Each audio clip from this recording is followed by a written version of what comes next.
নমস্কার সবাইকে। রেস্তোরাঁর স্বাদে একদম সহজ উপায়ে বাড়িতেই যদি বানিয়ে নেওয়া যায় মুখরোচক কোনো স্টার্টার, তাহলে তো আর কথাই নেই। আজকে আমি নিয়ে এসেছি দুর্দান্ত স্বাদের চিকেন ও পনির স্যাটে। ওপর থেকে একদম জুসি আর ভেতর থেকে সফট। আজকের এই 4 থেকে 5 মিনিটের ভিডিওতে সহজভাবে পুরো রেসিপিটা আপনাদের সঙ্গে শেয়ার করব। চলুন শুরু করা যাক। সবচেয়ে প্রথমে আমরা ম্যারিনেশনটা সেরে নেব। এর জন্য আমি নিয়েছি চিকেন আর পনিরের কিউব। এখানে পনিরগুলোকে কিউব কিউব করে একটু মোটাভাবে কেটে নিচ্ছি। ঠিক একইভাবে চিকেনগুলোকেও একটু মোটা মোটা করে কিউব করে কেটে নিতে হবে। আমি এখানে 300 গ্রাম মতো চিকেন ব্যবহার করেছি। তোমরা তোমাদের যতটা দরকার তোমরা ততটা এখানে ব্যবহার করতে পারো। এবার এতে দিয়ে দেব পরিমাণ মতো আদা রসুন ও কাঁচা লঙ্কা বাটা আর ফ্যাটানো টক দই। আর দিয়েছি পরিমাণ মতো লবণ। হাত দিয়ে সব কিছু খুব ভালো করে মেখে নিতে হবে, যাতে মশলাটা চিকেনে পনিরে আর সবজির গায়ে একদম ভালোভাবে লেগে যায়। এবার এটাকে ঢাকনা দিয়ে অন্তত 1 ঘন্টা রেস্টে রেখে দেব। এতে ভেতরে সব ফ্লেভার খুব সুন্দরভাবে ঢুকে যাবে। 1 ঘন্টা পর ম্যারিনেট করা চিকেন আর সবজিগুলোকে আমরা এক এক করে স্যাটে স্টিকে গেঁথে নেব। প্রথমে একটু পেঁয়াজ, ক্যাপসিকাম, টমেটো, তারপর চিকেন আর পনিরের টুকরো এভাবে পরপর সাজিয়ে সুন্দর করে একটা লুক নিয়ে আসব। দেখুন তো দেখতে কতটা কালারফুল আর আকর্ষণীয় লাগছে। এখানে একটা ছোট্ট টিপস বলে রাখি, আপনারা যদি কাঠের স্যাটে স্টিক ব্যবহার করেন তবে কাঠিগুলো গেঁথে নেওয়ার আগে 20 থেকে 30 মিনিট সাধারণ জলে ভিজিয়ে রাখবেন। এতে তেলে ভাজার সময় কাঠিগুলো সহজেই পুড়ে বা কালো হয়ে যাবে না। এক এক করে আমি বেশ কয়েকটি স্টিক এভাবেই তৈরি করে নিচ্ছি। এভাবে সাজিয়ে নিলে প্রতিটা বাইটে মাংস, পনির আর সবজি ক্রাঞ্চি টেক্সচার একসঙ্গে পাওয়া যাবে। আমাদের সবগুলো স্যাটে স্টিক কিন্তু একদম সুন্দরভাবে রেডি হয়ে গেছে। এবার তৈরি করে নেব দারুণ একটা কোটিং ব্যাটার। একটা থালে নিয়ে নিয়েছি কর্নফ্লাওয়ার, সামান্য বেসন, একটু আদা রসুন বাটা আর সামান্য লেবুর রস। অল্প অল্প করে জল দিয়ে একটা মসৃণ ব্যাটার তৈরি করে ফাটিয়ে নেব।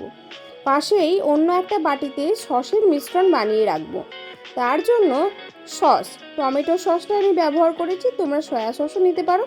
সামান্য চিনি আর স্বাদ মতো লবণ দিয়ে ভালো করে মিশিয়ে একপাশে রেখে দিচ্ছি। এবার কিন্তু ভাজার পালা। বানিয়ে রাখা স্টিকগুলো তৈরি করা ব্যাটারে ভালোভাবে ডুবিয়ে গরম তেলে ছাড়তে হবে।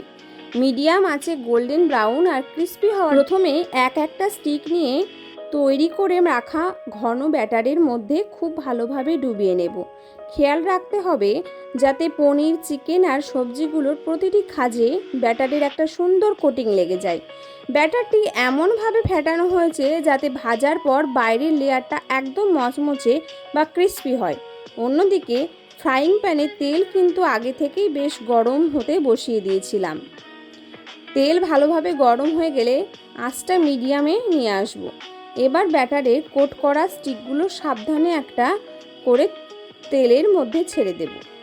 কড়াইতে একসঙ্গে বেশি স্টিক দেবেন না, তাতে ভাজার সময় কাঠিগুলো উল্টাতে সমস্যা হতে পারে আর তেলের তাপমাত্রা কমে যেতে পারে।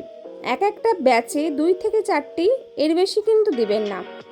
আঁচ মিডিয়ামে রেখে আস্তে আস্তে ভাজতে হবে, যাতে ভেতরে থাকা চিকেনটা পুরোপুরি সেদ্ধ হয়ে যায় আর ওপরের কোটিংটাও একদম গোল্ডেন ব্রাউন ও মচমচে হয়ে ওঠে। মাঝে মাঝে সাবধানে কাঠিগুলো উল্টে পাল্টে দিতে হতে পারে, যাতে সমানভাবে ভাজা হয়। দেখুন কি সুন্দরভাবে একটা গোল্ডেন কালার চলে এসেছে আর ভীষণ সুন্দর একটা সুগন্ধ বেরোচ্ছে। এবার এক এক করে অতিরিক্ত তেল ঝরিয়ে ভেজে রাখা স্যাটে স্টিকগুলো আমরা প্লেটে তুলে নেব। আমাদের ফ্রাই করা তো একদম রেডি। এবার একে একে রেস্তোরাঁর মতো ফ্লেভার দিতে আমরা শেষ ধাপে সসে সটে করে নেব। এর জন্য কড়াইতে বা প্যানে একদম সামান্য একটু তেল বা ব্যাটার গরম করতে দেব। তেল গরম হলেই তাতে দিয়ে দিব বেশ কয়েকটা রসুন কুচি। সটে ডিশে রসুনের এই ফ্লেভারটা কিন্তু জাস্ট অসাধারণ লাগে। মিডিয়াম আঁচে রসুন কুচিগুলোকে হালকা সোনালি করে একটু ভেজে নিতে হবে, যাতে কাঁচা গন্ধটা চলে যায় এবং সুন্দর করে একটা গন্ধ বেরোয়। রসুনটা হালকা ভাজা হয়ে গেলে ওপর থেকে আমরা দিয়ে দেব সস। তারপরে এই স্যাটেগুলো দিয়ে ভালো করে উল্টে পাল্টে ভেজে নিলেই তৈরি আমাদের চিকেন স্যাটে আর পনির স্যাটে। কেমন লাগলো